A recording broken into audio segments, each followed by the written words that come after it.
fue regulatorio de esa ley 23 o reglamentario de esa ley 23, el decreto 3380 del 81, mediante el cual se introduce el elemento que hace parte integrante del consentimiento informado, como es la advertencia del riesgo previsto al paciente o su familia. Es claro que dentro de todo consentimiento informado, que es aquella manifestación que se le debe hacer, o es la relación de información que debe partir de la base de un médico hacia su paciente, en el cual se le transmiten de manera clara, responsiva y expresa todos aquellos riesgos previstos para la intervención o el procedimiento médico a realizarse. Entonces, de alguna manera, aquí va el primer mensaje o el primer destello de sugerencia hacia los médicos y las instituciones de salud, en la medida en que cualquiera que sean los procedimientos médicos que se vayan a realizar, deben ser claros, específicos en cuanto a la advertencia de esos riesgos previsibles. Quiere decir que en algún momento, si nosotros o el profesional de la salud o la institución no advirtió riesgos que eran técnicamente previsibles o que estaban consignados en la literatura médica como previsibles o en las reglas de la experiencia, y posteriormente acaecen esos riesgos en el desarrollo de la intervención médica, vamos a tener problemas a nivel de lo que es el profesional de la salud o la institución médica en cuanto a su defensa al ser abordada de manera jurídica. Por eso el artículo 13 del decreto 3380 lanza una especie de protección frente a, en este caso, a los médicos, diciéndole que el médico no será responsable de esos riesgos, reacciones o resultados desfavorables que sean inmediatos o tardíos, de difícil o imposible previsión dentro del campo de la práctica médica al prescribir o al realizar un procedimiento médico.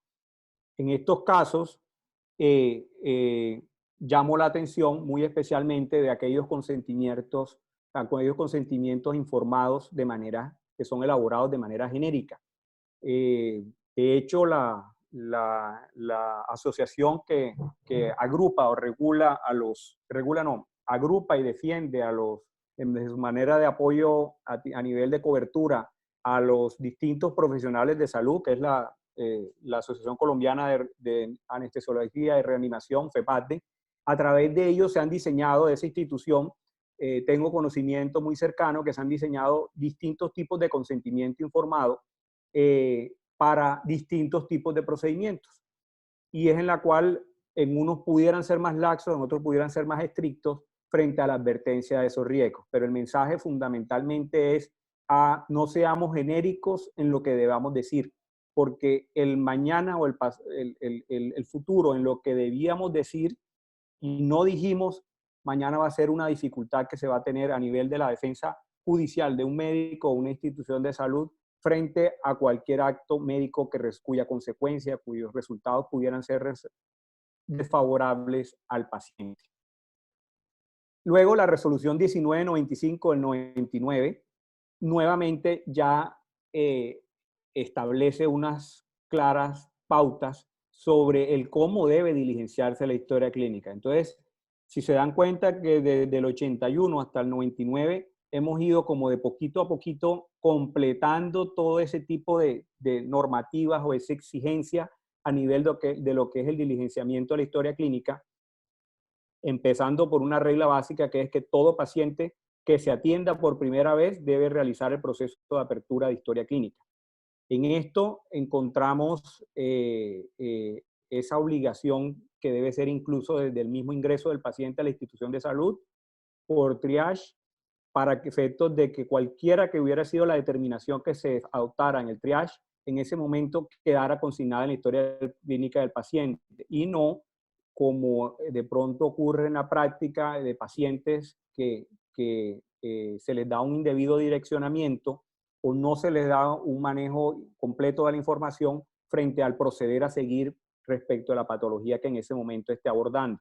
Entonces, en estos momentos de crisis de la afectación de la pandemia por el COVID-19, es muy importante diligenciar ese ingreso inicial respecto de ese paciente que por primera vez ingresa y se le dan una serie de, se le hace primero una evaluación preliminar de acuerdo con la sintomatología manifestada y con base en ella se determina en qué clasificación de triage es necesario ubicar a ese paciente.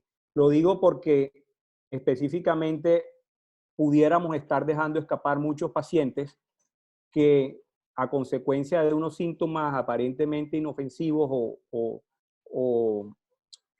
o de alguna manera que no pudieran generar alerta, más adelante, con el paso de los días, pudieran complicarse y la falta de atención, el falta de registro o indicación o clasificación en debida forma de ese paciente pudiera generarle más adelante, en caso de complicarse, una complicación tanto al médico tratante como a la clínica en materia de una eventual reclamación judicial en estos momentos. Como todo es cambios, creo que desde todos los puntos de vista de nuestras profesiones, esto también es un cambio. Es un cambio porque ahora que entremos con las nuevas tecnologías y cómo interactúa eso con la historia clínica, ya tenemos que prever o volver a lo esencial que es esto, una normatividad que es esencial, que a veces de pronto por lo obvio la pudiéramos pasar por alto, pero ahora en el ejercicio y aplicación de las nuevas tecnologías definitivamente es un aspecto en el cual no debemos dejar de cubrirnos. Luego, dentro de esa resolución 1995 ya empieza a decir quiénes son los que pueden, pues ya habíamos hablado de la confidencialidad y la reserva, pero aquí podemos encontrar quiénes son los que se encargan o los que tienen acceso a la historia clínica en materia de esa protección de confidencialidad, y encontramos que está el usuario, el equipo de salud, las autoridades judiciales y en general los casos previstos en la ley. Esto genera gran cantidad de solicitudes diarias en las instituciones de salud en la medida en que pacientes, usuarios o familiares de algún paciente fallecido acuden comúnmente a solicitar historias clínicas, y esto es motivo de constante o creo que repetitivos derechos de petición entre las instituciones de salud. Entonces debemos conocer específicamente ese tipo de personas las que son beneficiarias de tener acceso a esa historia clínica.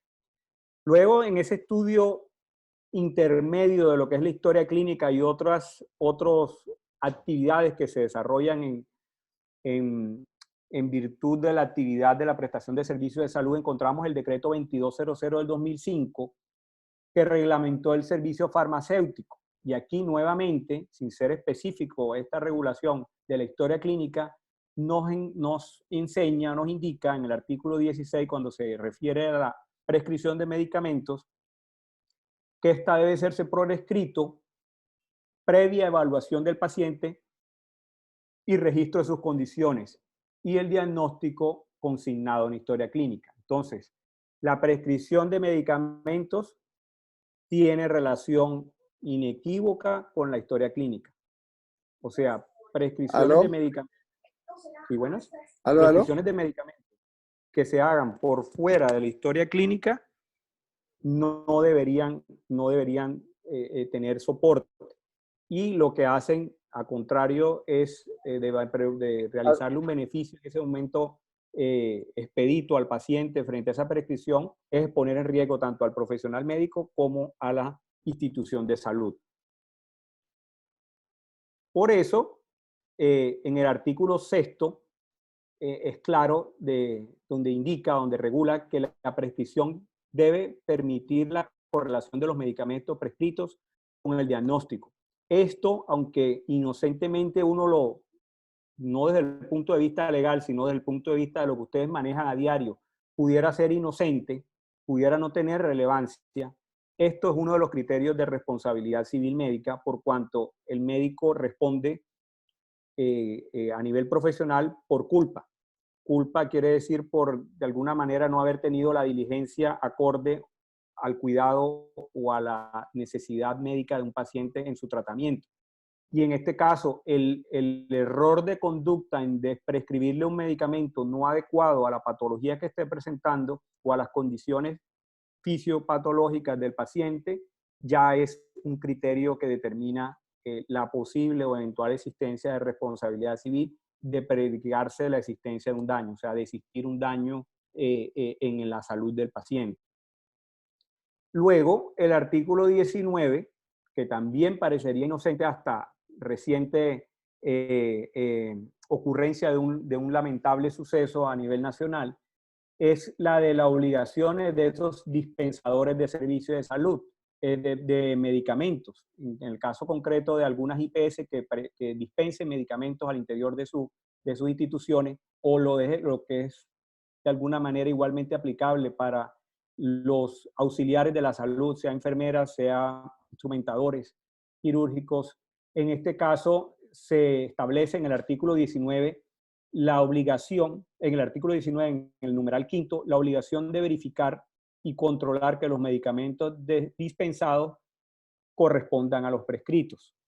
Esto lo hago de manera analógica, aunque se estamos refiriendo a una regulación de medicamentos, en este caso a todo lo que es el componente ortopédico, por cuanto el médico prescribe en su momento, el especialista en ortopedia, pudiera prescribir una prótesis, unos implementos con unas especificaciones determinadas, y al paciente se le pudiera estar en plena intervención quirúrgica colocándose otros distintos o con las especificaciones no correctas, lo que muy probablemente pudiera desembocar en reacciones alérgicas, anafilácticas, de alguna manera también a lo que viene siendo el funcionamiento anatómico de ese tipo de implemento, o a riesgos propios en la salud del paciente por vía de complicaciones. Y cuando decimos verificar que los medicamentos dispensados correspondan a los prescritos, hay un ejemplo muy reciente y lamentablemente luctuoso, como fue el fallecimiento de unos menores, como consecuencia de que el medicamento que se le administró, que se le entregó a esos pacientes, a la madre de esos pacientes, al padre de esos pacientes, no correspondía al que estaba efectivamente prescrito, por una simple confusión a nivel de lo que es la presentación de un medicamento en su caja, de un mismo laboratorio, pero cuyo nombre no correspondía al prescrito. Entonces, sí se dan cuenta que la simple asociación de colores, como uno pudo ver en el caso que sucedió de los menores fallecidos, el menor fallecido, en el que se le prescribió un medicamento y se le administró un laxante, en este caso completamente inaplicable a la edad de ese menor, trajo como consecuencia una alteración de su condición de salud, con una complicación que trajo como consecuencia el fallecimiento del mismo. Entonces, es muy especial cuidado ese tipo de confrontación que se debe hacer. Luego encontramos en la resolución 839 del 2017 lo que corresponde al manejo de custodia de la historia clínica en cuanto a los tiempos de retención. Se modificó en cuanto a lo que tenía la resolución 1995 del 99, estamos hablando de más de 10 años después, y en este caso ahora la conservación de esa historia clínica tiene un tiempo de 15 años y después pasa a un archivo central. Perdón.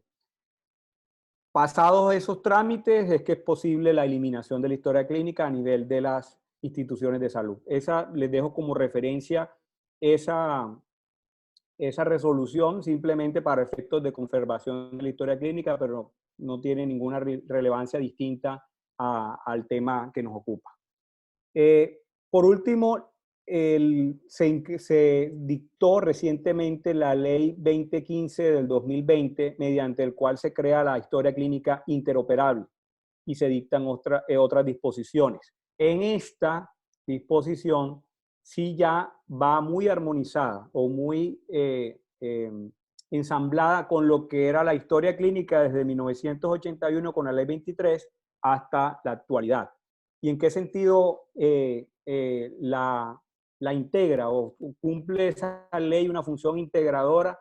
En que a través de un sistema único se puede acceder a la historia clínica de manera que se garantice las condiciones de seguridad, integridad, autenticidad, confiabilidad, exactitud, inteligibilidad y conservación para estar disponible en su acceso. Esta obligación también va acompañada de lo que hablábamos desde un principio, del deber de guarda y custodia de la historia clínica, de parte de los prestadores, a igual de los que la hayan recibido en materia de interoperabilidad. Entonces, aquí existen ya a nivel de las instituciones de salud, más que el médico que empieza en esa labor primaria del diligenciamiento, y volvemos a lo básico, que es a cumplir con lo que la ley 23 del 81 y la regulación posterior obligaba en cuanto a que ese conjunto de información consignada en la historia clínica ya entra a un sistema que es interoperable por distintos actores de la prestación de los servicios de salud. Y que una vez esté cumplido ese sistema, que apenas dieron un año para su regulación y unos plazos de funcionamiento, tendrá acceso cualquiera de las instituciones de salud o los médicos tratantes de historias clínicas precedentes. Esta legislación normativa con carácter novedoso reciente de la ley 2015 trae un elemento de ayuda, y es que actualmente ese profesional ya no va a tener excusa o no va a tener de alguna manera esa posibilidad de ser un poco laxo frente a el historial o los antecedentes médicos del paciente. Actualmente se venía manejando simplemente con el diligenciamiento de la anamnesis del paciente ese historial médico o esos antecedentes de salud que pudiera reportar. Y el profesional se guiaba básicamente de esos antecedentes reportados. No se trata de, en el breve tiempo de una consulta, poder estudiar una historia clínica para poder atender a un paciente. No, evidentemente se va parte de la base de la información que registre el médico. Sin embargo, en la medida que fuera posible consultar otros tratamientos precedentes o un tratamiento o una atención médica precedente, pudiera verificarse el estado actual o el estado precedente de salud de ese paciente, sin lugar a que existan ocultaciones de información por parte del paciente que determinen posteriormente un tratamiento inadecuado o que pongan en riesgo incluso al mismo médico, siendo laxo en cuidados que debe tener a nivel de la aplicación de la prescripción y del tratamiento o conducto médico a seguir. Perdón, nuevamente, para finalizar, el artículo sexto y el artículo séptimo establece nuevamente esa custodia, esa titularidad de acceso a la información y esa autorización a terceros. Entonces, los prestadores de servicios que como consecuencia de la interoperabilidad de esa historia clínica accedan a ella, deben contar desde ya con los elementos, o para cuando se implementen estos, con los elementos de software necesarios para garantizar esa conservación de la información de manera segura. Este va a ser un común denominador en toda la normativa que regula tanto la historia clínica como la telemedicina. ¿Por qué? Porque en tiempos actuales ya no partimos de la base de la historia clínica física o mecanográfica o de papel, sino la que está en el sistema. Y por estar en el sistema le exige, le obliga a las instituciones de salud a tener un mayor cuidado sobre las mismas, sobre esa conservación de las mismas, porque ya no solamente está en un archivo físico, sino que está en un archivo digital cuyo acceso, si no se implementan las medidas como claves, como protocolos de seguridad IP y como protocolos de validación en cuanto a los usuarios que pudieran tener acceso a la misma, pudiera ser utilizada por terceros. Imagínense simplemente como un ejemplo de pronto frívolo sobre el tema de que en alguna consulta se accediera a la historia clínica de una persona famosa o de un artista o de alguien que tuviera algún tipo de relevancia o connotación y de parte de un tercero, y que esa información pudiera replicarse. Ya ahí, de alguna manera, esa información que es confidencial y de uso exclusivo del usuario y del médico tratante para los mismos efectos de su tratamiento, el caer en poder de terceros o incluso de hackers pudiera dar lugar a una responsabilidad inicialmente de las instituciones prestadoras de servicios de salud. Entonces, estos estas novedades o lo que antes no se contemplaba como riesgos, hoy en día constituyen riesgos que pueden repercutir directamente en la responsabilidad profesional o de alguna manera legal de las instituciones prestadoras de servicios de salud con las consecuentes reclamaciones dinerarias que a ello siempre van aparejadas. Por eso, ya para cumplir el tema relacionado a las incidencias de la historia clínica en cuanto al manejo y la conservación, es muy común que periodistas, que personas terceras quieran acceder a la historia clínica y ya con un ámbito un poquito reprochable a nivel de no solamente de informar o de divulgar una noticia, sino de darle un contenido eh, eh, un poco más llamativo, un poco más cautivador de audiencia y quieren acceder a historia clínica o familiares de pacientes que quieren respecto a esa historia clínica acceder simplemente para conocer o para tratar de ejercer derechos frente a terceros, frente a otro tipo de entidades. Entonces, en este caso, la Corte Constitucional, guardando las debidas líneas legales o la reglamentación legal que le puse de presente anteriormente, ha establecido a través de la sentencia T834 del 2006 alguna serie de parámetros en las cuales es la institución de salud la cual en cada caso para acceder a la decisión de suministrar esa historia clínica a terceras personas distintas a los beneficiarios de ese derecho a acceder a la misma, beneficiarios directos, tendrán que evaluar en cada caso si es razonablemente y legalmente procedente acceder al suministro de las mismas. Ese tratamiento de esa información es igualmente aplicable a la telemedicina, que más adelante brevemente miraremos, por virtud del artículo 24 de la resolución 2654 de 2019, en armonía con la ley 1581 de 2012. Como ustedes conocen, la ley 1581 de 2012, o habeas data, la de tratamiento de datos personales, entró a regular de manera general todo lo que es el manejo de la información que es confidencial de uno, como son sus datos, nombres, direcciones, cédulas, todo eso. Y hoy en día casi que a muchos o casi todos los ámbitos donde nosotros tenemos incidencia o correlación, necesitamos dar nuestro nombre, nuestra cédula, nuestra dirección.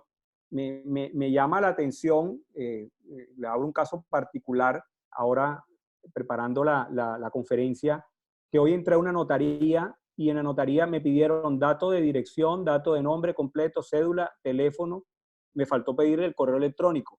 Yo le pregunté a la persona, pero ¿para qué me solicita usted la historia, estos datos? No, es que llevamos un control, pero obviamente ese control que están llevando está violando completamente la ley de Habeas Data, porque yo no tengo por qué, o sea, primero no estoy utilizando un formato en el cual yo accedo a darle mi consentimiento sobre el diligenciar esos datos. Al igual cuando usted entra a un centro comercial o a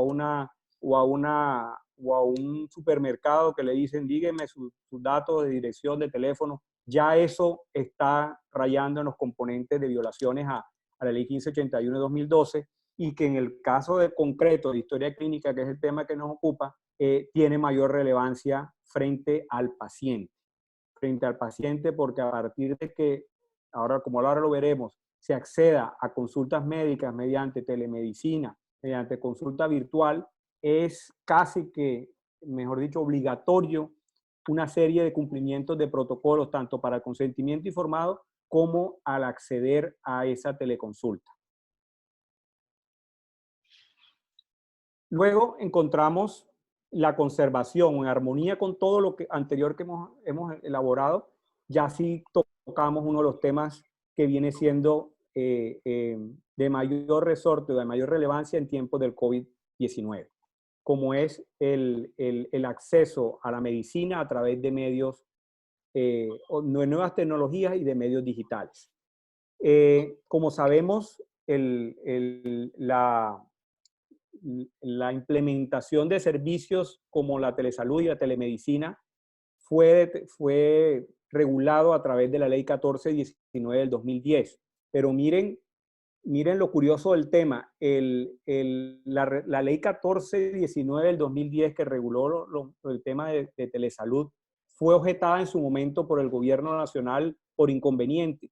Y al pasar el control de constitucionalidad que la Corte Constitucional hace sobre todas las leyes, luego de que pasan a sanción presidencial, en este caso, una vez presentada la objeción por parte del presidente o el gobierno de la época, en el 2010, la Corte Constitucional le dijo al gobierno, mire, ninguno de los fundamentos que usted argumenta para no darle aplicación o sanción a la ley 1419 del 2010 son aplicables. En ese momento eran temas de inconveniencia, temas de meramente de presupuestales, meramente, y mira cómo estábamos pensando en el 2010 y cómo ahora en el 2010, lo que fue la regulación posterior y actualmente en el 2020, cómo resulta relevante la aplicación de estos medios para el acceso a los servicios de salud mediante telemedicina o incluso para la serie de actividades como promoción y prevención que se desarrollaban, aunque se desarrollaban hasta antes de esto,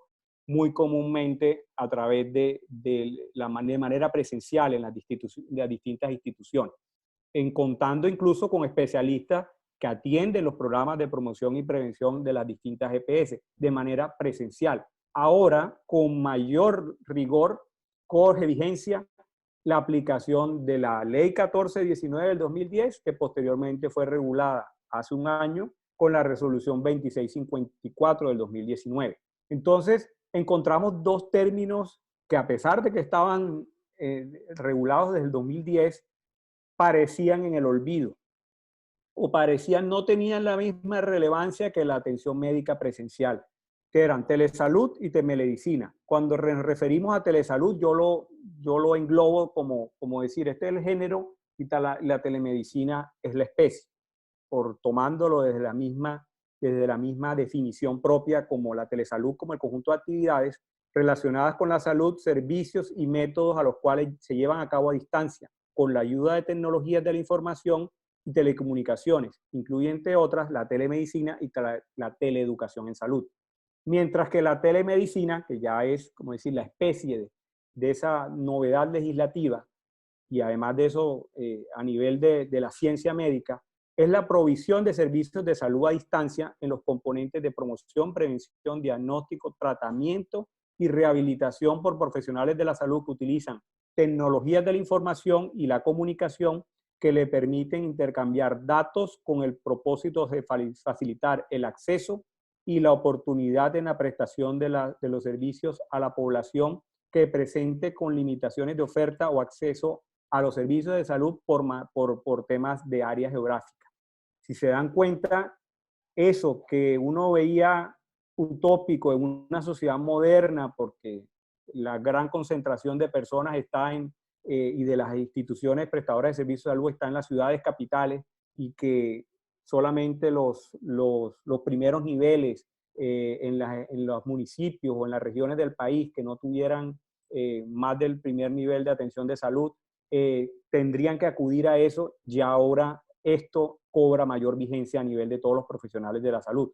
Y no sabemos por cuánto tiempo, porque incluso en materia de lo que ejercicio de la profesión del derecho, algo que parece increíble en pleno siglo XXI es que la justicia está detenida, está absolutamente parada, por cuanto todo lo que es, a excepción de en materia penal, algún tipo de la jurisdicción penal, algún tipo de la jurisdicción administrativa en temas de consultoría del Estado y el ejercicio de acciones públicas como la acción de tutela, todo está cerrado, todo está paralizado.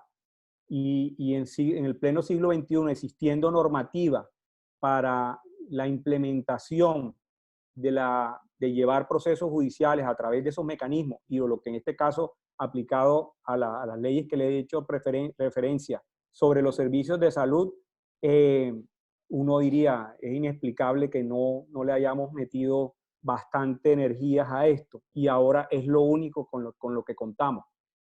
Pero adicionalmente a que esto es lo único que ahora en estos momentos resulta como una novedad o como una herramienta vital, como una tabla de salvación a la continuidad, salvo en los casos de urgencia, en la prestación de los servicios de salud que no constituyan urgencias, sino la continuidad de los tratamientos, las prescripciones médicas, la revisión precisamente de las consultas, encontramos unas nuevas situaciones en las cuales anteriormente casi que nos resultaría pensar.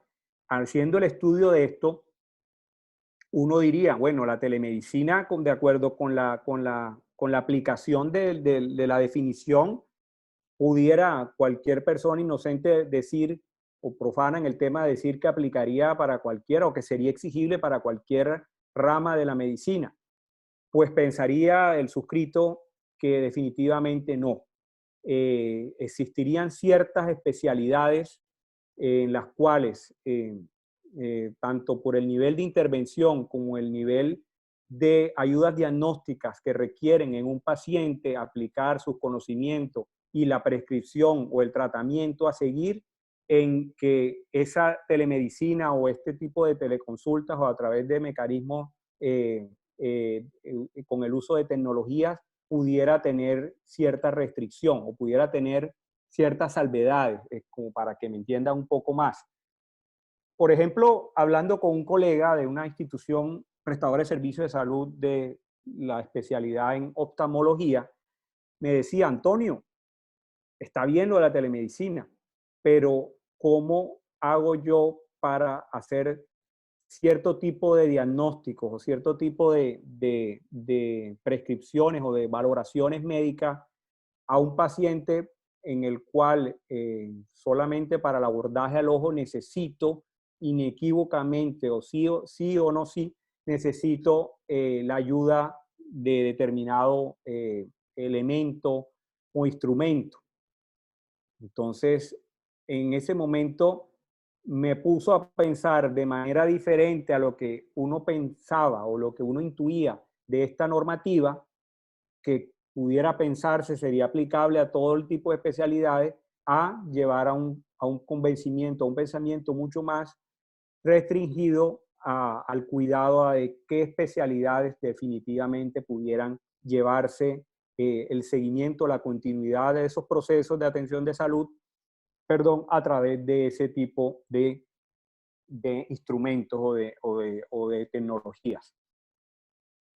El artículo 13, precisamente de la resolución 2654 del 2019, nuevamente, como los decía desde un principio y ya casi que se los anunciaba en lo que íbamos a terminar, de esa evolución histórica de la normatividad de la historia clínica, obliga a la institución a tener primero un sistema tecnológico que permita garantizar la confidencialidad de la información y la protección de datos, obligando igual a los profesionales de la salud a que en las actividades de telemedicina queden debidamente consignadas en la historia clínica.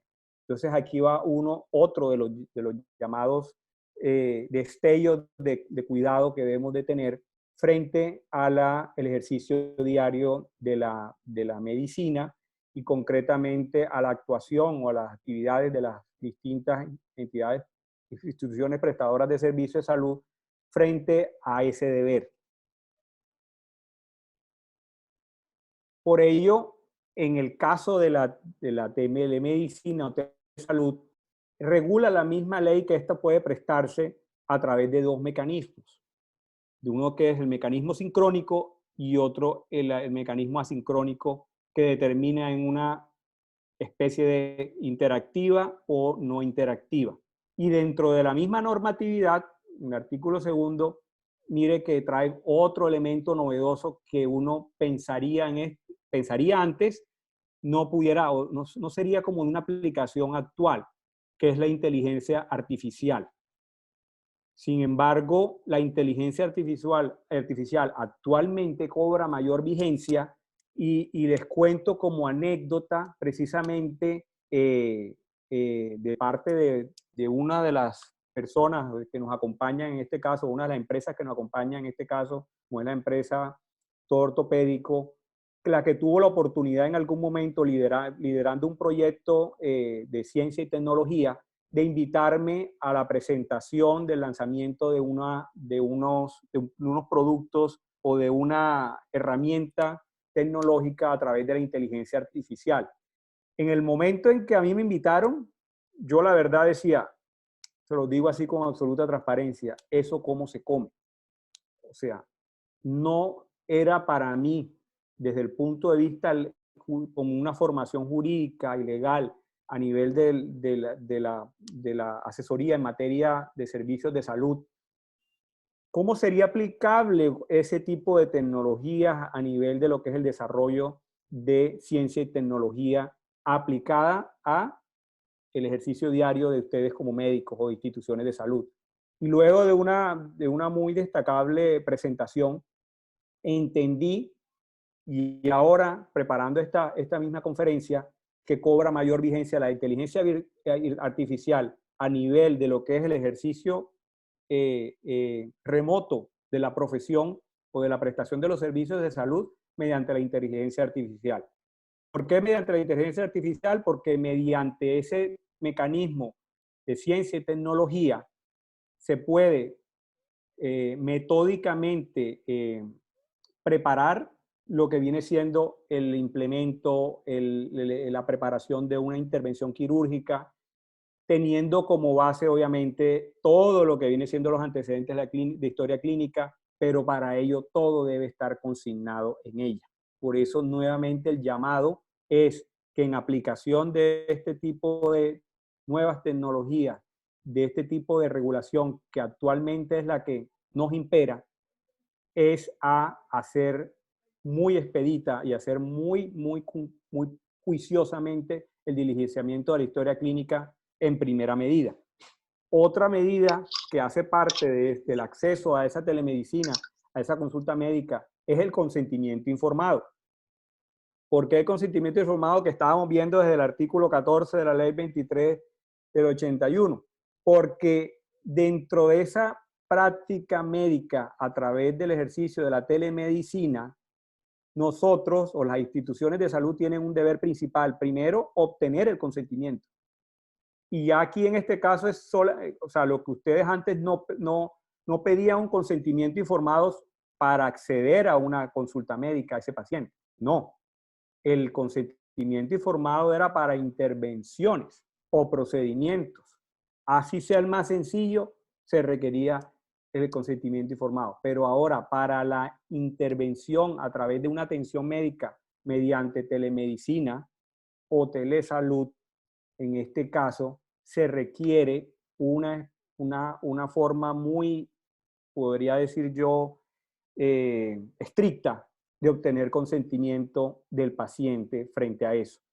Por cuanto, si es una consulta sincrónica, es básicamente la interacción que va a haber entre un paciente y el profesional a través de un medio tecnológico de videollamada o de estas plataformas de la comunicación presencial. De manera sincrónica, vamos a encontrar que es el intercambio de datos. Entonces, ustedes dirían, pero ¿cómo es una atención médica asincrónica? No la entendería. Yo desde mi punto de vista me atrevería a pensar que es ese tipo de intervenciones en la cual existe ese intercambio de datos o de mensajes o de información relacionados con el ejemplo, luego de la valoración, los resultados de los medios diagnósticos del paciente. Ese intercambio en que ustedes saben que luego de la consulta de atención se derivan unos exámenes diagnósticos, la realización de unos exámenes diagnósticos a los distintos pacientes, ese intercambio a través del cual nuevamente en otra consulta el usuario, el paciente, el afiliado, le suministra a ese médico de manera asincrónica, o sea, no esté interactuando en vivo mediante una telellamada o una conferencia, le suministra esa información al médico, resultados de esos exámenes, y el médico, de acuerdo, repito, teniendo la salvedad de ciertas especialidades, le puede dar un diagnóstico o un tratamiento a seguir que igualmente obliga a la ley a que sea prescrito a través del mecanismo de la telemedicina o del mecanismo tecnológico de la telemedicina. Entonces, si se dan cuenta, ya aquí encontramos unas aristas que no estaban, que a pesar de que están contempladas en la ley, en la práctica pudieran tener una solución que no pudiera ser pacífica en cuanto a la forma de administrar o la forma, porque una cosa es lo que entiende el paciente y otra cosa es lo que entiende el médico. Finalmente, el mensaje va hacia que ese médico tenga todos los cuidados de la institución de salud en el diligenciamiento, en el manejo de la información, en la conservación y en el acceso a un consentimiento informado previo del paciente para poder acceder a esa teleconsulta. La resolución 2654, mire que es del 2019, es la que establece precisamente lo que les acabo de comentar cuando señala: el responsable de una actividad de telesalud o telemedicina debe obtener el consentimiento informado en los casos de que aplique del paciente o usuario o de su representante e informar cómo funciona la atención mediante el uso de tecnologías de la información y comunicaciones, el alcance, los riesgos, los beneficios, las responsabilidades, el manejo de la privacidad y confidencialidad, el manejo de sus datos personales, los protocolos de contacto según la categoría de telemedicina que se use, las condiciones de prescripción de tecnología en salud, los procedimientos a seguir en casos de emergencia, los procedimientos a seguir en situaciones de emergencia, los procedimientos a seguir por fallas tecnológicas, incluidas las de telecomunicación, y los riesgos por violaciones de la confidencialidad durante las consultas virtuales. Se dejará constancia del consentimiento en la historia clínica de la persona con firma digital y manuscrita según el caso. Este puede ser uno de los puntos, no conozco sus inquietudes que le han ido transmitiendo de manera previa y escrita al doctor Giovanni, en los cuales puede generar mayor número de controversia o de curiosidad, por cuanto es obvio que muchos pacientes no van a tener la forma para acceder a una telemedicina o a una teleconsulta de acceder a ese formato, imprimirlo y adicionalmente remitirle el consentimiento firmado. Ese es uno ya de los primeros inconvenientes que encontramos en este tipo de nuevas tecnologías. Por eso una de las recomendaciones es, ya lo implementado con una institución de salud, es tener unos documentos, unos protocolos debidamente claros y debidamente responsivos, atinentes a la forma como se accede a ese consentimiento y cómo se da cumplimiento a ese artículo 7º de la resolución 2654. Entonces, el llamado a la atención ahí es a tener los debidos cuidados en ese sentido y asegurarse de que se dé cumplimiento a eso. Lo anterior, por cuanto la omisión alguno de ese tipo de cumplimientos pudiera ser mañana o pasado, en el caso de una complicación médica, pudiera ser usado o pudiera ser determinado por algún paciente para el ejercicio de una reclamación judicial contra la clínica o contra el médico. Es claro que esta obligación de contar o de establecer ese cumplimiento de protocolos le compete a la institución prestadora de servicios de salud, no al médico, salvo que atienda en consultorio particular. Entonces, para los médicos particulares, también tendrán desde su consultorio, que a su vez son unas IPS a nivel, como decir, unipersonal, tendrán que, en el caso de no estar constituidos como personas jurídicas, deberán también cumplir con esa serie de requisitos de manera más óptima para evitar aminorar esos riesgos. Y lo digo ¿por qué? Porque adicionalmente es una práctica de pronto muy común en la atención presencial luego de un procedimiento quirúrgico o de algún tipo de intervención, el que no se dejen consignados en la historia clínica las recomendaciones relacionadas con signos de alerta. Este es un punto importante en la medida en que muchos pacientes generalmente se van con la prescripción médica. Dentro de la prescripción médica no se generan, en algunos casos se omite dejar consignados los signos de alerta y si en la historia clínica no lo dejamos consignado y tampoco se lo manifestamos al paciente, y ahí va el tema de la prueba, que es dejarlo consignado por lo menos en la historia clínica, si no lo hicimos en la prescripción médica, pero sí manifestarlo oralmente, es que cualquier complicación que se presente y el paciente desconocía esa información, puede dar lugar también a un cumplimiento legal de la Lex Artis en cuanto a los deberes profesionales de ese médico, y sería generador ante cualquier complicación de salud o médica que determinara un daño o perjuicio, ser fuente de una reclamación en responsabilidad. La resolución 2003 de 2014 finalmente regula lo que es la definición de consentimiento informado, que recopila básicamente todos los conceptos que hemos venido tratando. Creo que hasta ahí hemos visto cómo interactúa, cuáles son las herramientas que debemos tener en cuenta hoy en día aplican, y adicionalmente cómo debemos manejar este tema a nivel de lo que es la situación actual del COVID-19. Luego, toda esa normatividad, todo ese tipo de recopilación que hicimos de la historia clínica, tiene una herramienta o tiene una incidencia fundamental en el régimen general de la responsabilidad civil de las IPS.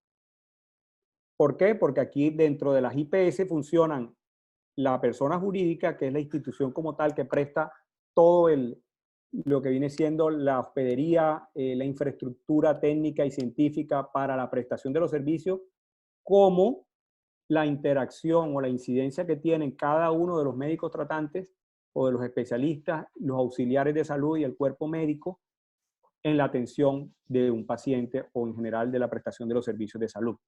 Por eso tocamos 3 puntos concretos, que es lo que nos van a dar luces de cómo estamos nosotros a nivel del ejercicio de la profesión. Por ejemplo, en el caso de nosotros, los abogados, tenemos una relación muy similar a la de los médicos. ¿En qué sentido? En que, por regla general, la obligación de todos los profesionales que ejercemos profesiones liberales, en este caso medicina y derecho, asumimos obligaciones de medio. Y de medio es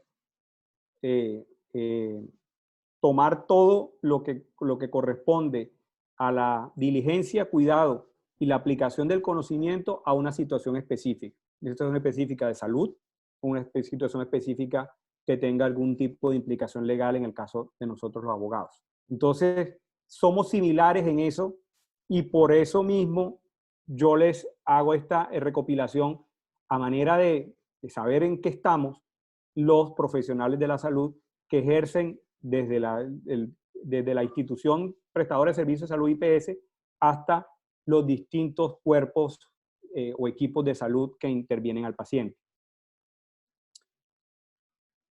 Las IPS, cuando nacen, con la ley como tal, como IPS reguladas en la normativa colombiana, con la ley 100 del 93, en el artículo 155, que es aquella de tipo de instituciones a través de las cuales se encargan de la prestación de los servicios de salud en el marco primero, por eso ahora lo vamos a ver más, hay las distintas relaciones que se suscitan dentro de esa prestación de servicios de salud, dentro del marco del plan obligatorio de salud o en el marco de la prestación de servicios de salud del cual se valen las EPS a través de las IPS, esa prestación o esa finalidad de prestación de servicios de salud. Por eso, de manera general, en una sentencia de la Corte Suprema, la SC 7110, establece en el caso de las relaciones médico-paciente que descansa sobre un principio principal como es el de la culpa probada. La culpa es, no vamos a hacer un tratado aquí de derecho porque esto es incluso materia de una especialización completa en responsabilidad civil en instituciones que la regulan, pero de manera concreta la culpa es el comportamiento al cual estamos regidos los distintos profesionales en el ejercicio de nuestra profesión. Entonces, incurre en culpa quien se comporta de manera contraria a esos deberes que las reglas de la experiencia, la ciencia o la profesión nos tienen obligados. ¿Ya? Entonces, aplica de misma manera para los ingenieros, para los constructores, para los médicos, para los abogados. Si habiéndose establecido unas reglas de conducta, de proceder de acuerdo con nuestros conocimientos y nuestra formación, no actuamos de conformidad con ellas. Solo que ya hay distintos tipos de responsabilidades. Entonces, más adelante, en la presentación que sigue, le estableceremos si es contractual o extracontractual, de manera muy breve para que los que realmente no son abogados puedan tener una concepción general. Pero me llamó la atención haciendo el estudio de la normatividad actual en el desarrollo de este tipo de nuevas tecnologías y de este tipo de aplicado al ejercicio de la profesión de la medicina, que el artículo 15 de la resolución 2654 establece para mí, en lo que es un concepto propio, una nueva fuente de responsabilidad de los médicos a través de este mecanismo de la telemedicina, cuando señala de manera muy concreta: el profesional de la salud, en el artículo 15, el profesional de la salud asumirá la responsabilidad del diagnóstico, concepto, tratamiento e intervenciones ordenadas. En el marco de la autonomía, el profesional podrá abstenerse de cancelar o cancelar la atención en esta modalidad fundamentado en las razones de tal decisión. Entonces, aquí se armoniza con el concepto propio que les había dado sobre que ciertas especialidades quizás no pudieran dar de manera acorde con la ciencia médica, acorde con las reglas de la experiencia, porque requerirían un acto de intervención más directo o a través de unos mecanismos presenciales, esa intervención, brindar las labores de diagnóstico y tratamiento. O sea, actualmente en sociedades avanzadas encontramos intervenciones quirúrgicas que se hacen de manera virtual, en la cual en un instituto médico en Estados Unidos están interconectados dos cirujanos especialistas y un tercer cirujano está en Londres. Y online, en vivo y en directo, pero tiene dos presenciales con dos auxiliares, en este caso no cualquier auxiliar, sino dos especialistas de gran trayectoria interviniendo físicamente al paciente. Pero una intervención quirúrgica de manera virtual, sin la presencia de un especialista, en mi concepto sería casi que un acto contrario precisamente a la diligencia y cuidado. Sabemos todos que el ejercicio de la medicina, dependiendo de las condiciones, debe ser medido con severidad. Creo que en muchos cursos de especialización nos citaban a nosotros como ejemplo el caso de un médico atendiendo en medio de la selva a un paciente herido, o un paciente herido de gravedad o de alguna manera con un cierto compromiso fisiológico, al cual es claro que no puede serle, no puede serle mirado con la misma óptica que un paciente que está en un quirófano con un médico que tiene todos los elementos instrumentales para realizarle la intervención quirúrgica. Claramente la labor del médico en ese momento, en medio de la selva, en condiciones incluso de lluvia o adversas climatológicamente hablando, y con ausencia casi total de instrumentos quirúrgicos, es la de salvar la vida, como es uno de los postulados que rigen en este caso la profesión de la medicina.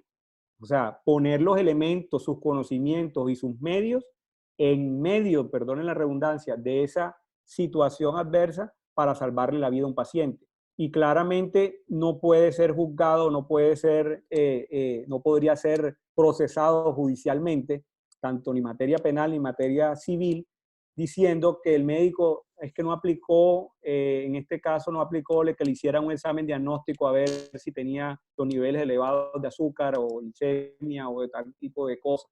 Definitivamente que no. O sea, el ejemplo claramente está determinado para poner como ejemplo en cuanto a esta excepción que establece el artículo 15, o a su vez nos impone un deber o les impone un deber a los profesionales de la salud de asumir esa responsabilidad, pero asumir adicionalmente le da esa posibilidad de tener esa opción de relevarse de la atención médica por motivos seriamente justificados en ese caso.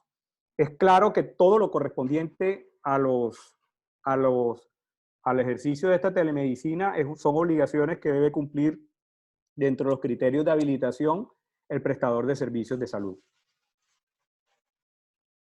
Perdón. Luego entonces encontramos qué relaciones hay existentes entre paciente, médico, IPS, EPS. Entonces, eso determina dos tipos de situaciones. El ejercicio de dos acciones que normalmente son las que se ejecutan o las que se promueven a nivel judicial o a nivel jurídico frente a las instituciones de salud o a los profesionales de la salud.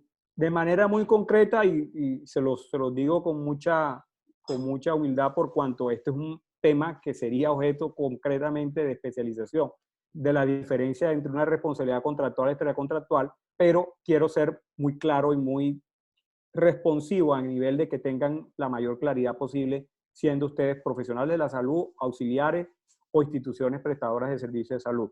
Hay una responsabilidad civil contractual y una extracontractual. La contractual es aquella que se genera de una relación negocial o una relación de un contrato, derivada de un contrato entre dos o más partes.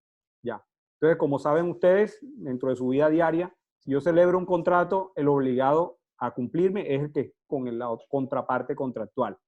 En el caso de la responsabilidad extracontractual es aquella que se da como consecuencia de un hecho jurídico o un hecho civil o un ilícito civil o incluso penal.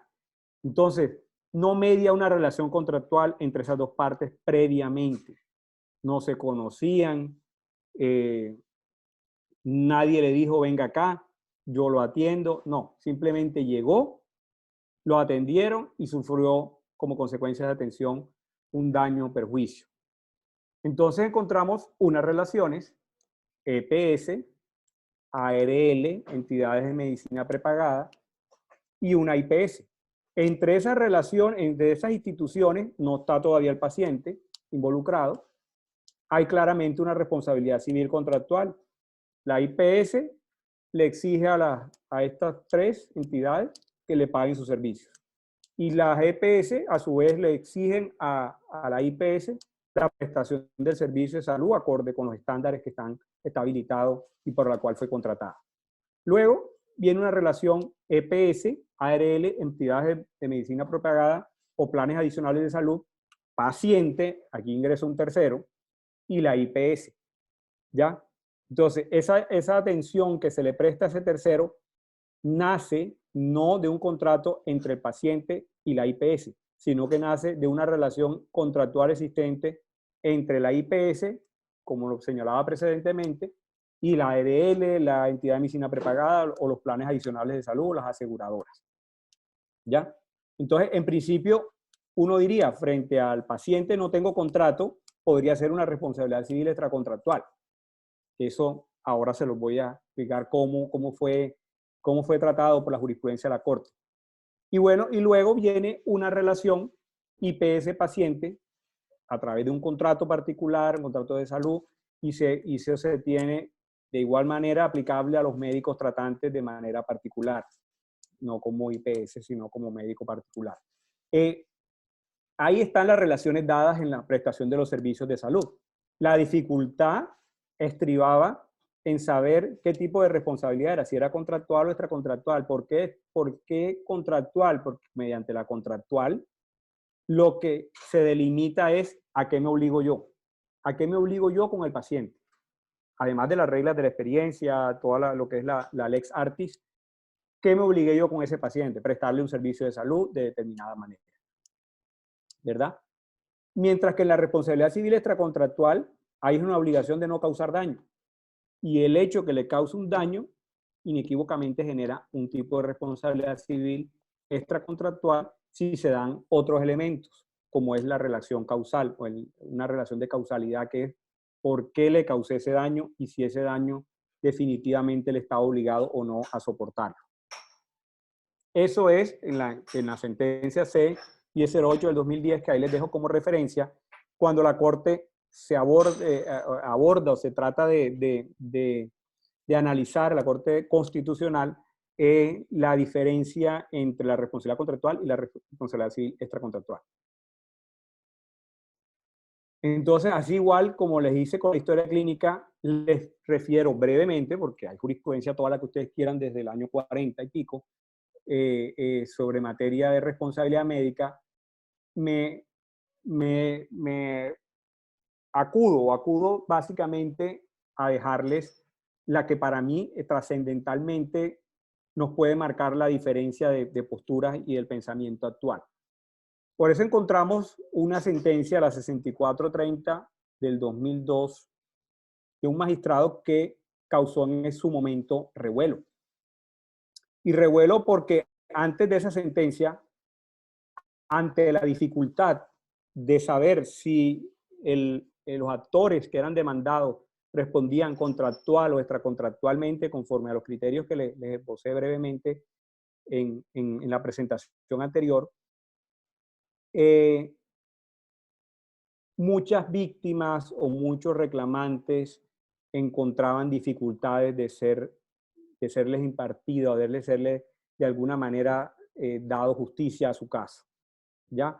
Entonces, como no se probaba si la responsabilidad de la EPS era contractual o extracontractual, o el médico de la IPS o del equipo médico, finalmente se acudían a los criterios del acto médico, concretamente si incurrió en culpa o no culpa del médico, el médico o la institución probaban la diligencia y cuidado, el haber obrado de conformidad con la lex artis, y finalmente eran absolvidos esas instituciones, eran absueltos esas instituciones de salud en conjunto.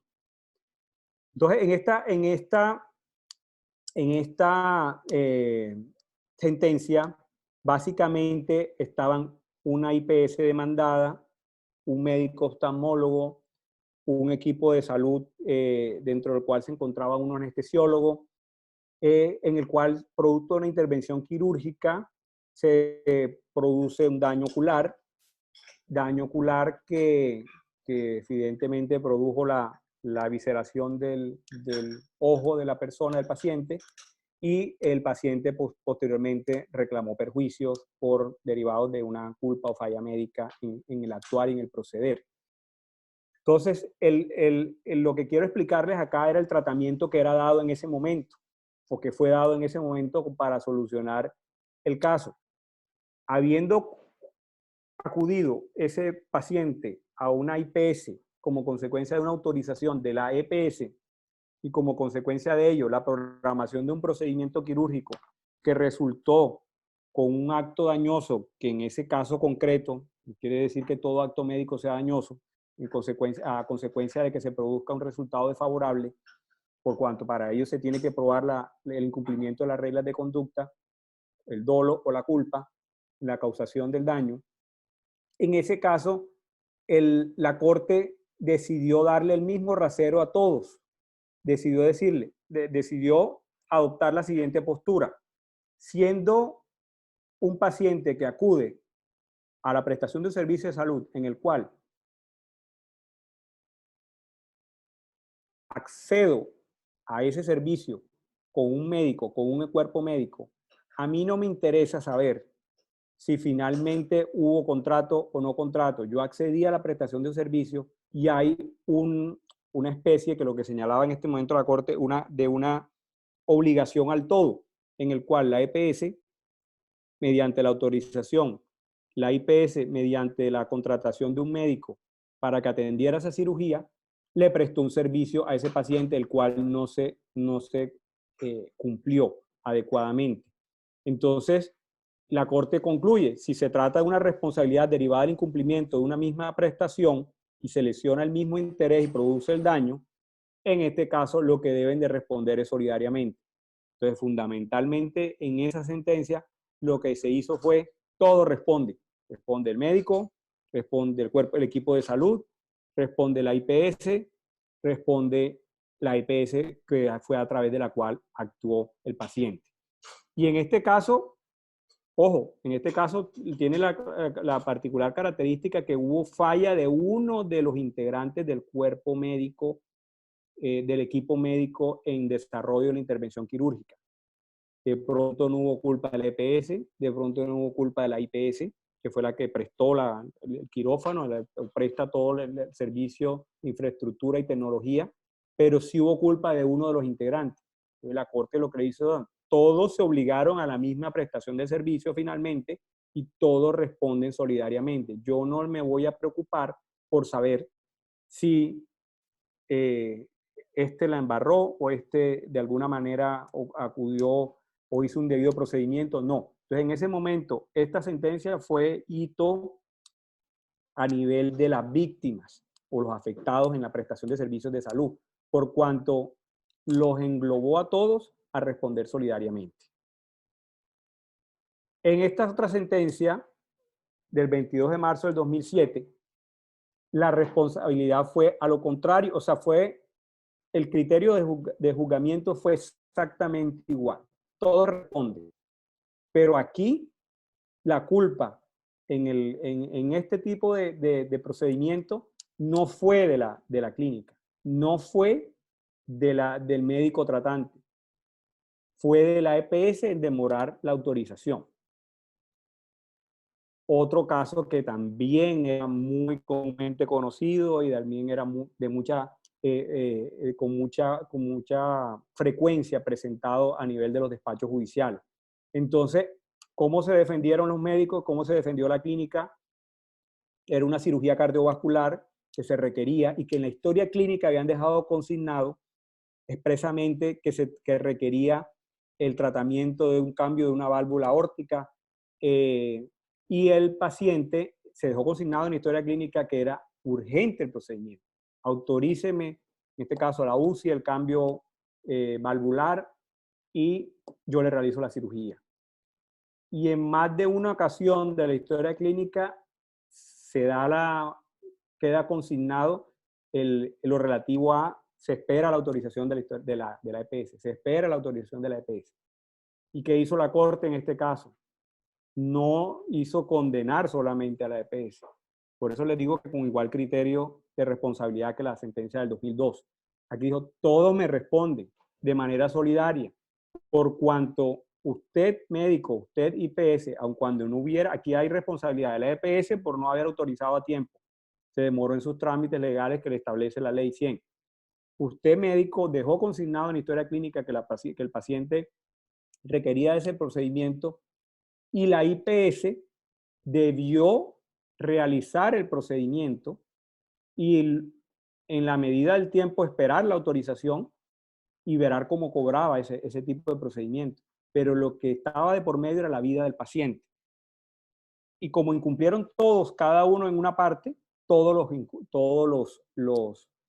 los condenó de manera solidaria. Pero luego, en sentencias más recientes, concretamente la del 30 de septiembre de 2016, hubo un cambio de postura en cuanto a esa dificultad que se estaba presentando o esa cotidianidad que se estaba presentando en cuanto a los actores en la prestación de los servicios de salud, en los cuales al analizar cada caso, uno se daba cuenta que definitivamente la actuación o del médico o del equipo médico o de la IPS no fue la determinante causal del daño o de la afectación a la salud de un paciente determinado. Y en consecuencia de ello, lo que estableció la Corte no es determinar de manera solidaria que todos responden, sino que debe evaluarse de manera muy específica el cumplimiento de cada una de las obligaciones, sin importar si es contractual o extracontractualmente, usted asume su responsabilidad, usted en el acto médico asume su responsabilidad y debe demostrar si cumplió o no cumplió, en este caso con la carga que le compete en la prestación de esos deberes profesionales, y la EPS, por su parte, si autorizó o no autorizó un servicio, o si como consecuencia de una demora suya o una falta de autorización, en este caso, se incurrió en algún daño o falla en la prestación de los servicios de salud en ese paciente.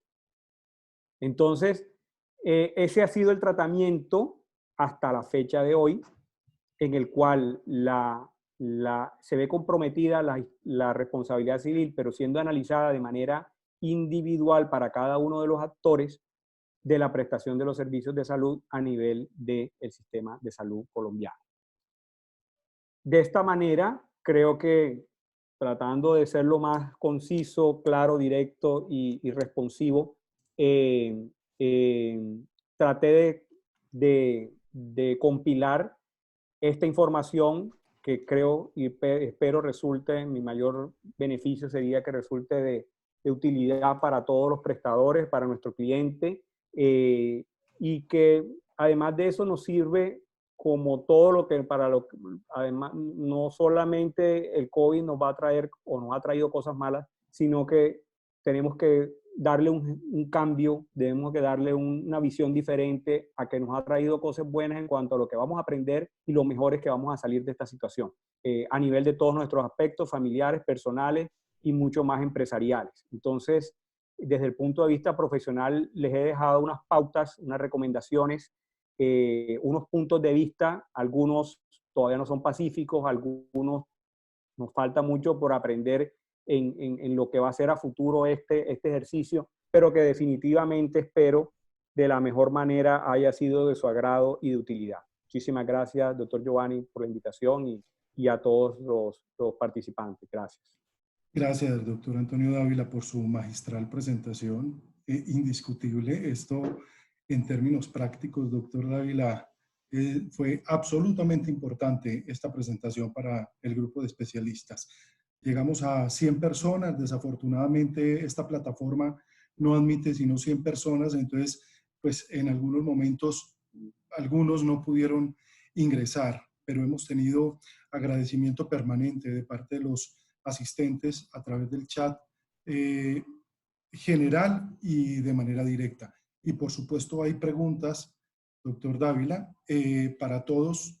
Una de las preguntas es que si vamos a tener acceso a esta presentación y con el aval del doctor Antonio Dávila lo vamos a hacer extensivo y publicado en YouTube y lo pueden buscar con el mismo título de la presentación.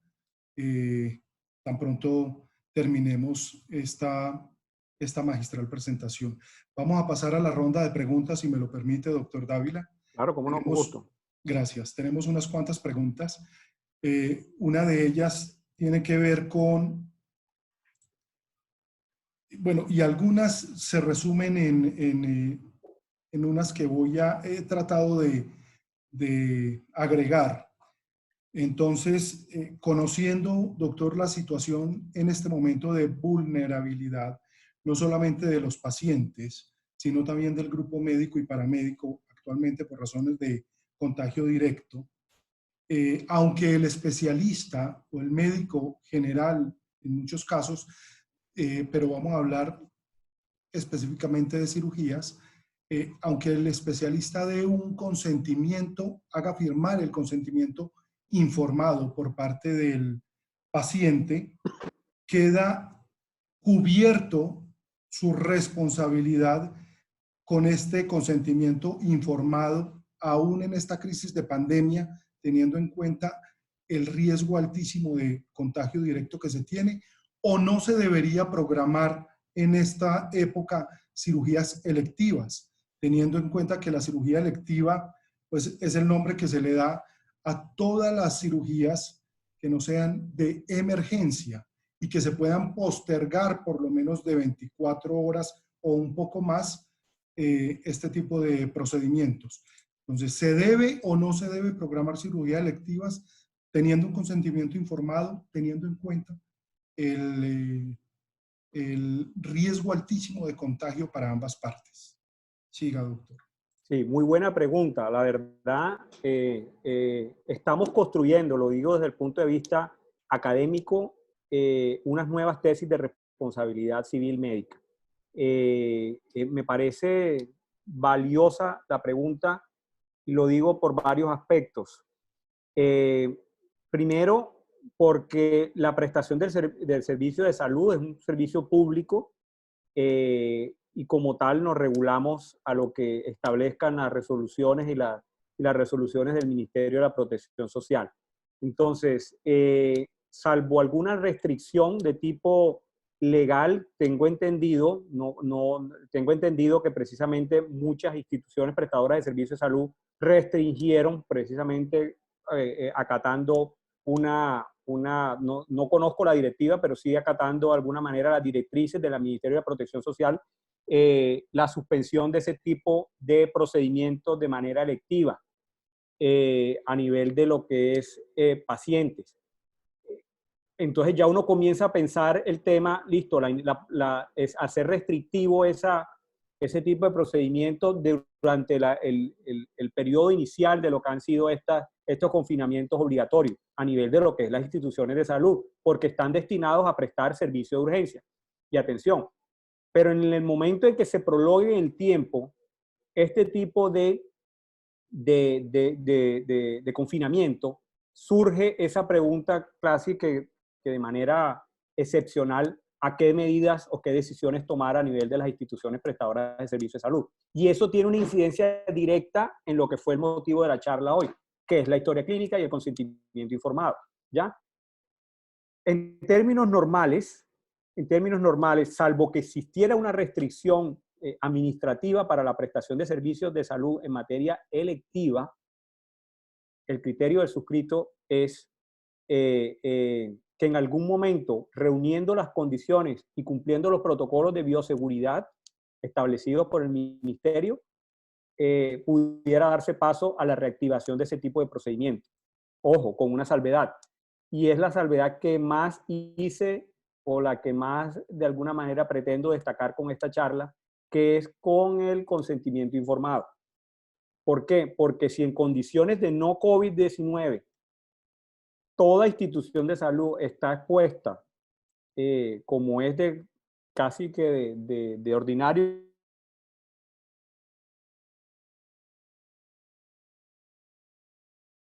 o de bacterias o de infecciones nosocomiales en desarrollo de la prestación de servicios de salud en cualquier institución, hasta la más especializada, está expuesto a ese riesgo. Ahora, con la presencia del COVID-19, pensaría yo, sería de mayor relevancia dejar consignado de manera bien elaborada en los consentimientos informados y en los protocolos la advertencia del riesgo, porque es un acto externo a la IPS e incluso a al profesional de la salud que cumpliendo todos los protocolos pudiera resultar infectado ese paciente en desarrollo de ese procedimiento electivo. Entonces, por eso me parece muy importante la pregunta, pero el concepto del suscrito apunta a que en algún momento, no existiendo restricción y cumpliendo con todos los protocolos, el servicio habrá de ser reactivado, porque adicionalmente va a traer otra consecuencia al no hacerlo, que es que ese paciente que requería una cirugía de algún tipo de procedimiento electivo se va a complicar.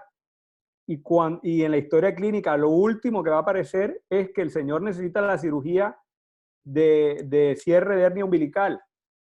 Y pasaron 6 meses, no se la hizo, se complicó, hizo peritonitis, ahí vamos a tener que operarlo por urgencia, ¿ya? Y si ni Dios lo quiera, fallece ese paciente como consecuencia de sepsis, vamos a encontrar que el primer argumento que va a encontrar un abogado de alguna manera no tan serio y tan profesional va a ser decir, voy a demandar porque es que mira, aquí hubo falla médica porque desde a marzo del 2016, perdón, del 2020, desde el 16 de marzo de 2020 se le dejó consignar una historia clínica que requería una cirugía relacionada con su hernia. y llegó 2010, llegó octubre, mayo, noviembre, diciembre, y se complicó y presentó una sepsis y la consecuencia de la sepsis el paciente falleció. Entonces, mi llamado es, salvo restricción, o de alguna manera mi criterio muy personal es, salvo una restricción administrativa, es que con el paso del tiempo definitivamente se tendrán que cumplir e implementar unos protocolos para efectos de ese tipo de procedimientos, y además de eso el diseño de un consentimiento informado muy específico y muy puntual a esta situación que estamos viviendo. Casi que mientras que el riesgo, mire que acuérdense que cuando hablamos de un riesgo previsible, ¿se acuerdan cuando al principio de la charla hablábamos del ser riesgo previsible? Ya ese es un riesgo previsible. O sea, yo no puedo decir que la persona se complicó como consecuencia de COVID y no se lo dije. ¿Era un hecho notorio? Sí, claro, es un hecho notorio.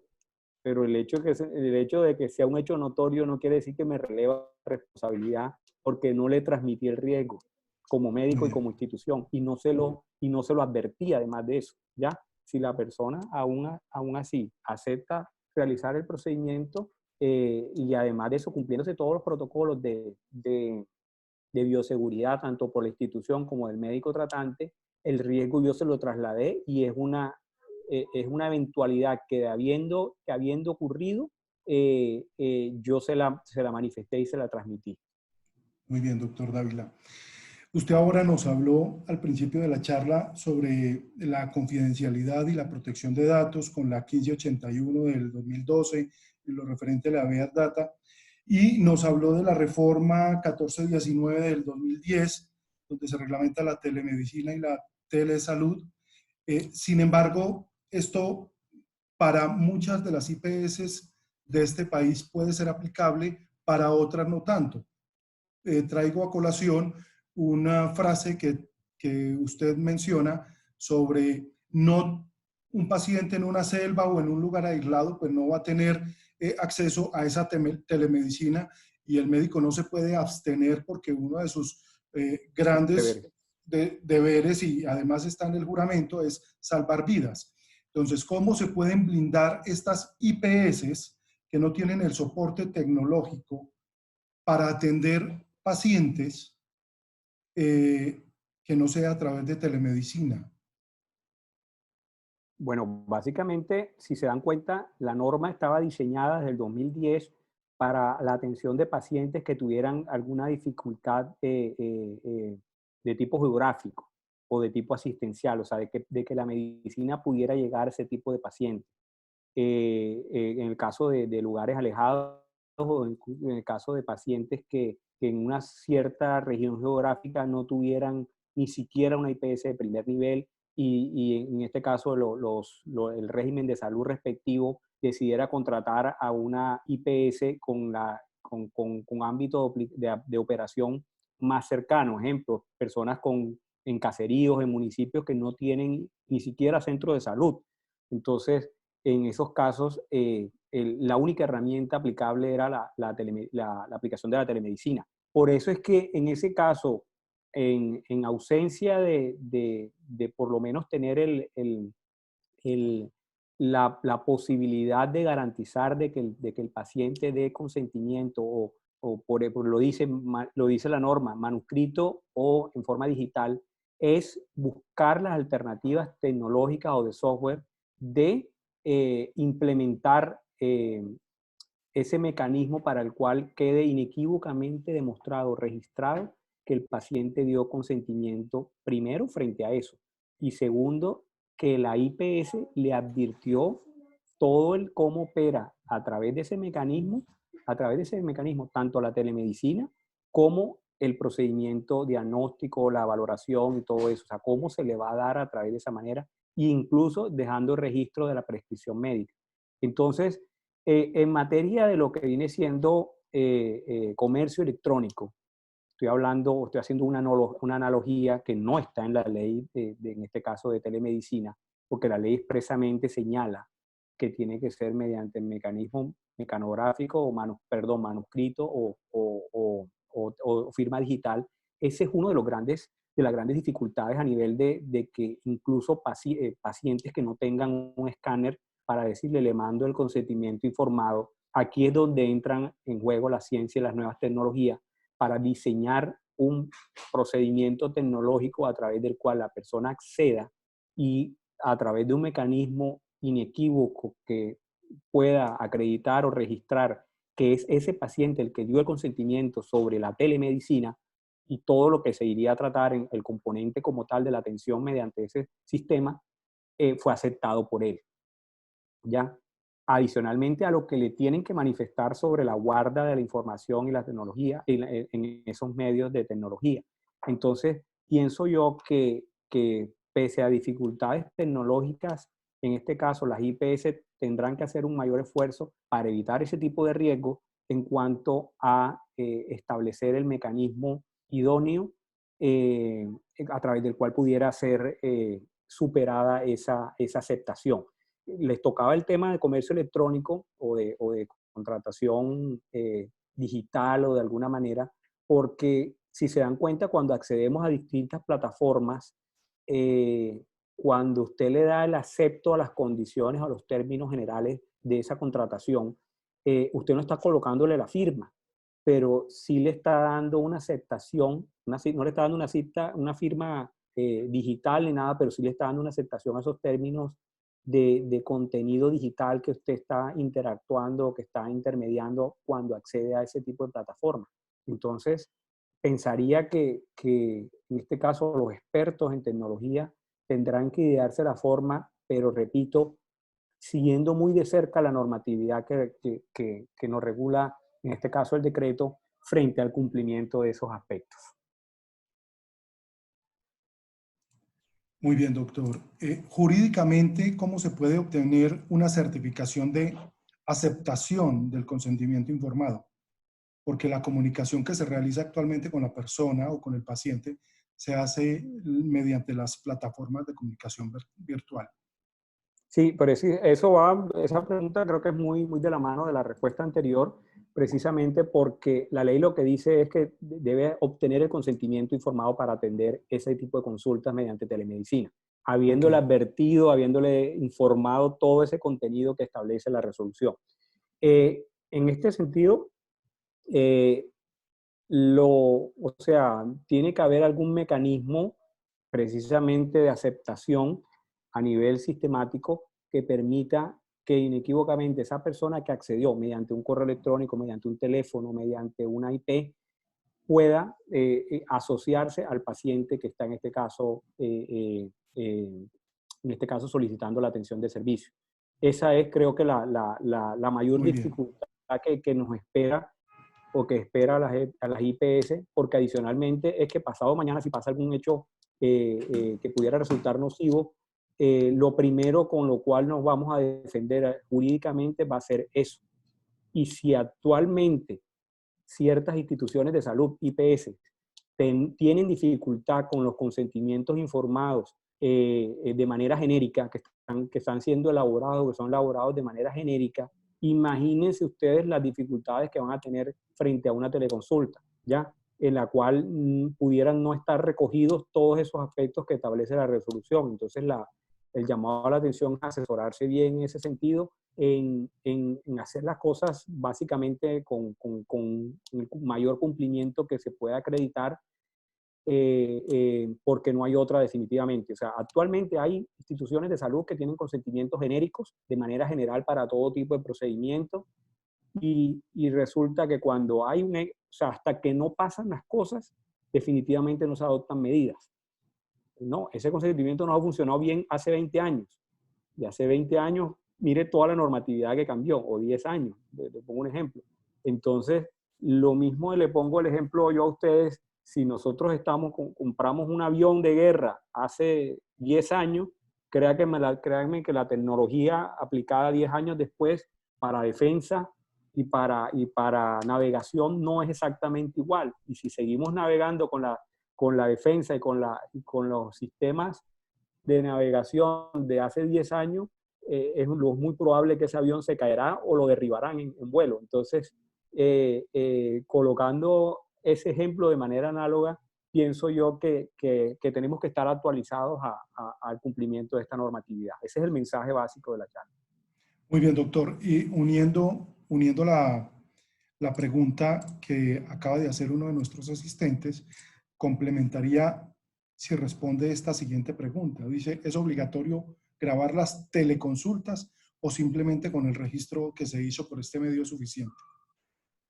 Las teleconsultas no es obligatorio grabarlas. No, la normativa que estoy colocando, no, que estoy viendo, no está precisamente. Si se adoptara un mecanismo tecnológico mediante el cual, ojo, esto sí quiero ser muy claro, se grabara la consulta, se tiene que pedir autorización al paciente porque en ella se va a intercambiar imágenes, ¿ya? Y adicionalmente, es muy específicamente conversaciones que darán dentro de la consulta. Entonces, al igual que ocurre con lo que es el manejo de datos y de información, a través de esa teleconsulta, si va a quedar grabada o registrada de manera que quede grabada ahí, será necesario específicamente obtener ese consentimiento. Lo digo porque mañana o pasado, si hay algún tipo de consulta en la cual el paciente requiere ser visto de manera, y por eso incluso sin ser grabado, se requiere ese consentimiento, de ser visto de manera física, en sus partes íntimas, en algún tipo de sus extremidades, ya estás accediendo a la intimidad de la persona. Únicamente que algo que antes era impensable por muchos, salvo los que hubieran aplicado la telemedicina a distintos ámbitos asistenciales. Antes que algo no creíamos que solamente era para una conversación social o simplemente mostrar lugares que uno estuviera conociendo en los cuales no tiene ningún tipo de violación de intimidad. En una teleconsulta definitivamente en video es posible que se acceda a partes del cuerpo del ser humano y ya ahí nos estamos metiendo en los terrenos de la intimidad personal. Y al estar en los terrenos de intimidad personal, constitucionalmente, esa es la fuente del consentimiento informado, Muy bien. el poder acceder. Doctor, ¿es válido que el paciente utilice una firma virtual para el consentimiento informado? Sí, si es una firma digital registrada, sí, es válido, es perfectamente válido. Sí. Siempre y cuando haya el mecanismo inequívoco de determinar que esa persona se identifica como tal. O sea, hay una firma en esto de firma digital, incluso para nosotros los abogados, a veces como cuando tocamos el tema de la inteligencia artificial, se nos dificulta comprender cómo es, porque una firma digital no solamente la gráfica, sino es encriptada mediante unos códigos o mediante una numerología que identifica que esa firma o que esos códigos o que esa información encriptada corresponde a Antonio Dávila. Y, por ejemplo, ya se utiliza la firma digital en materia de presentación de impuestos tributarios ante la DIAN de manera digital y no necesariamente es tu firma la mecanográfica, está encriptada con un número que da dando fe ante la Dirección de Impuestos Nacionales que esa declaración de renta, ese impuesto que está presentado por Antonio Dávila y no por el doctor Giovanni. ¿Sí me hago entender? Entonces, ese es un mecanismo que pudiera ser utilizado de la misma manera para que el usuario acceda primero a un registro a través de firma y que esa firma sea la que le identifique, que al darle a aceptar y lo identifique inequívocamente mediante ese sistema. Muy bien, doctor. Esto se menciona, doctor, por la dificultad que hoy se tiene de tener, obviamente, documentos físicos ante la situación de pandemia. Entonces, algunos médicos están, o algunas IPS, inclusive EPS, están permitiendo que el paciente mande una firma digital, pero eso efectivamente, de digital tiene más trascendencia, por supuesto. Sí, la digital es diferente a la manuscrita. La manuscrita es la que usted, si hay un formato pro forma en el cual se le manda por correo electrónico o cuando él accede, él lo descarga, lo imprime y tiene dentro del mismo sistema tiene una posibilidad de adjuntarlo, ¿ya? En ese caso es manuscrita. pero si accede a través de otro mecanismo, a través del cual se encripta su identificación, esa es una firma digital, ¿ya? Entonces, esa es la que de pronto facilitaría más el acceso a nivel de los sistemas a personas que no tienen posibilidad de tener un escáner ni tienen posibilidad de eso. O sea, tenemos que saber que las tecnologías aplican en la medida en que la persona tenga acceso. En la medida que no tenga acceso a las desconocidas en pleno siglo XXI. Muy bien, doctor. ¿Y qué peso tienen estos consentimientos informados en las IPS en su interior a los clientes y trabajadores? El usuario, nuestro asistente, se refiere a IPS ambulatorias no quirúrgicas y en las IPS de salud ocupacional. Tiene el mismo valor. Okay. Tiene el mismo valor y específicamente todo procedimiento al que vayan a acceder o toda teleconsulta. Ejemplo, una persona que vaya a hacer teleconsultas de manera, o sea, que trabaja para una IPS pero tiene que hacer teleconsultas, tiene que acceder cuando vaya cada consulta que vaya a hacer el paciente tiene que acceder a través de ese mecanismo. Pero ojo que la ley regula específicamente la obligación a cargo del prestador, a cargo de la IPS como tal, es la que tiene a su cargo esa parte de la información. Y en este aspecto le sugeriría leer el artículo 6º de la resolución 2654, que dice en el parágrafo: cuando el personal de salud no profesional participe en una actividad de telesalud o telemedicina, el responsable de la atención deberá asegurarse que la formación y competencia de dicho personal sean adecuadas para garantizar la seguridad del paciente. En todo caso, tal personal responderá en el marco de su competencia. Quiere decir que adicionalmente, este es un aspecto que deben de tener en cuenta, que quien presta el servicio a través de telemedicina tiene que estar primero capacitado y segundo que se debe brindar ese servicio a través de la institución que lo representa o a la que presta servicio.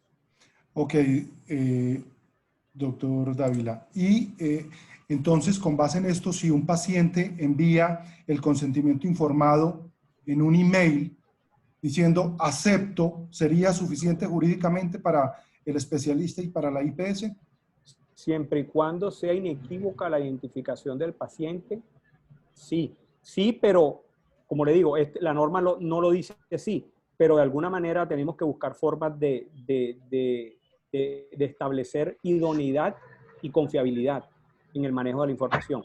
¿Sí me entienden? No es que se va a hacer pasar, el hijo mío se hace pasar por mí y firma y me manda el correo y acepta el consentimiento. No, simplemente tiene que haber acuérdense que en las bases de datos que llevan las EPS frente a sus pacientes o las IPS, se registran los datos del usuario con cédula y con las direcciones electrónicas de esa persona. En este caso, ya que hay un doble manejo de base de datos, porque se manejan los datos a través de ese consentimiento que se le pide para tener esa información y adicionalmente el consentimiento que ya se pide específicamente para que lo acepte frente a la teleconsulta.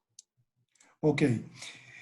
Uno de nuestros invitados dice: deseo saber cómo es el tema legal frente a considerar visitas domiciliarias a pacientes utilizando, por supuesto, las medidas de protección. Lo anterior con base al temor que presentan los pacientes para acudir a las clínicas. Están consultando cuando no soportan más un dolor o cualquier otro padecimiento. Ahí esa pregunta va muy de la mano con lo que hablábamos de las cirugías electivas, en el sentido de que tenemos que adoptar los protocolos de bioseguridad necesarios. Las GPS o las IPS en su caso, yo creo que ya tienen implementado el sistema el plan de atención domiciliaria. El plan de atención domiciliaria está regulado en la ley, no fue motivo de la conferencia, pero está regulado en la ley específicamente para el tratamiento y la atención de ciertos pacientes crónicos, ya que por su vulnerabilidad no pueden ser atendidos en instituciones de salud por el riesgo que representaría presentarse, ejemplo, los adultos mayores, las personas con cierta grado de patologías que pudieran estar comprometidas sus defensas inmunológicas o exposición a riesgos de infección. Entonces, eso específicamente, ese tipo de pacientes están establecidos a eso. en mi concepto particular, un paciente particular que no se trate de ese tipo de situaciones que regula el plan de atención domiciliaria, los PAD, debería regularse o debería tratarse a través de telemedicina. No pensaría exponerlos a un riesgo y precisamente ahí eso sería un motivo más justificable de colocar el consentimiento informado de una visita, porque ese consentimiento informado adicionalmente también no fue objeto de la charla, pero aplicaría o lo haría extensivo a ese tipo de prestaciones de servicios de manera domiciliaria, porque tanto el médico se está exponiendo como el paciente que recibe a ese médico también de alguna manera hay un doble riesgo ahí frente a ello. Es decir, usted recomienda entonces seguir los protocolos de telemedicina que visitas domiciliarias, aunque se cumplan los protocolos. Específicamente en estos momentos, la exposición del riesgo no lo justificaría. O sea, Ok, una persona que no tenía los criterios, eso es como legalmente cuáles son los criterios de permanencia en hospitalización. O sea, creo que el médico le da de alta al paciente y no lo mantiene en hospitalización cuando ya cumpla determinados criterios. He visto casos concretamente que le exigen a la EPS o a la IPS dejarlo hospitalizado. No, pero es que ya tiene orden de salida, no, pero es que tiene que dejarlo hospitalizado, contrariando esos criterios de hospitalización. Entonces, finalmente lo están exponiendo a un riesgo mayor el permanecer en esa hospitalización o en UCI si ya el criterio médico no lo amerita. En este caso, no ameritaría un paciente que no amerita atención domiciliaria, debería ser tratado a través de telemedicina. en caso tal, doctor, aquí tenemos otra pregunta. Si no se tiene ese consentimiento informado por correo o verbal, el consentimiento verbal se puede utilizar para continuar con la atención. Pero el consentimiento, primero en este caso, para telemedicina es expreso, la norma dice que tiene que ser obtenido, o sea, de manera concreta y de manera que se pueda acreditar el mismo.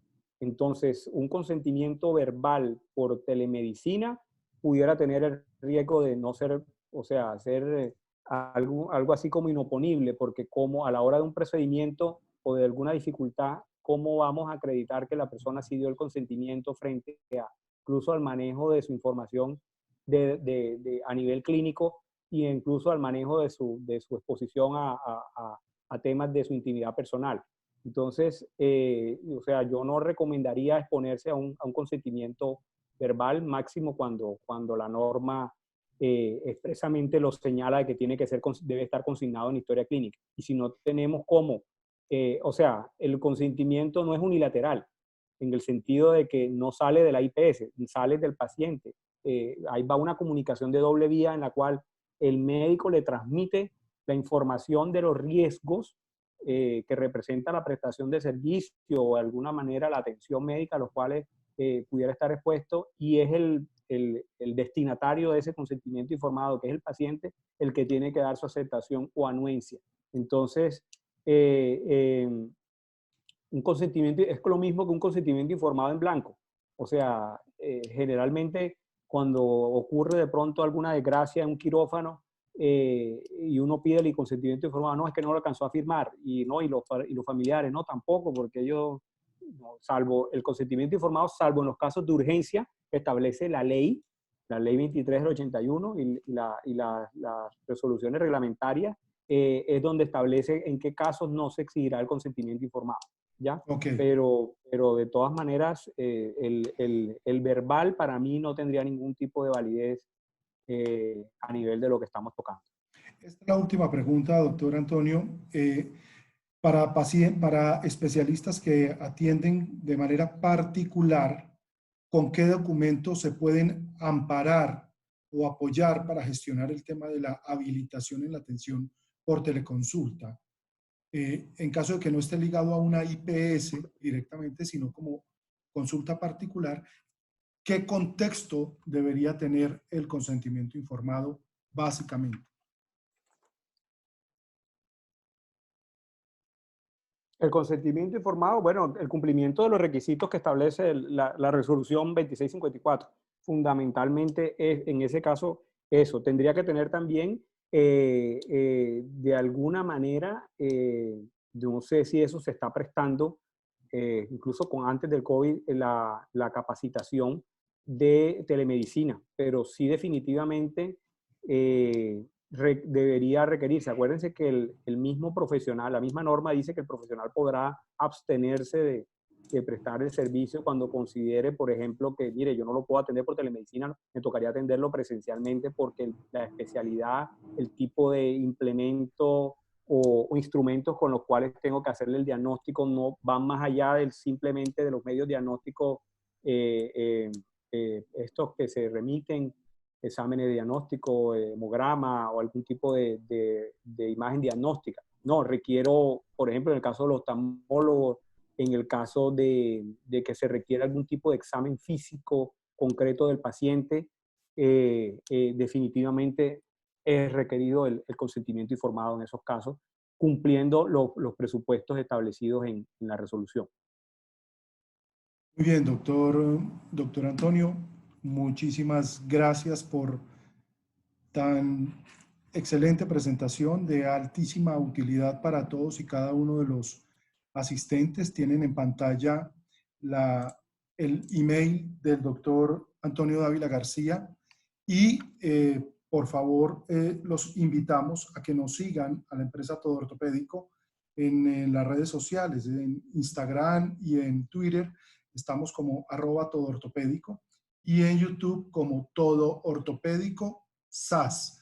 Cuando hablen de Todo Ortopédico es con doble O. Entonces, @Todo Ortopédico, tanto en Instagram como en Twitter, y en YouTube Todo Ortopédico SAS. Doctor Antonio Dávila, mil gracias a usted por habernos acompañado en el día de hoy. Esperamos que haya sido de altísima productividad para cada uno de los especialistas que nos acompañaron y le deseamos una feliz tarde y hasta una próxima oportunidad. Altamente Gracias, productiva esta reunión. Feliz tarde a todos y bendiciones y cuídense mucho. Gracias, doctora. A usted igualmente. Feliz tarde a todos. Gracias. Bueno.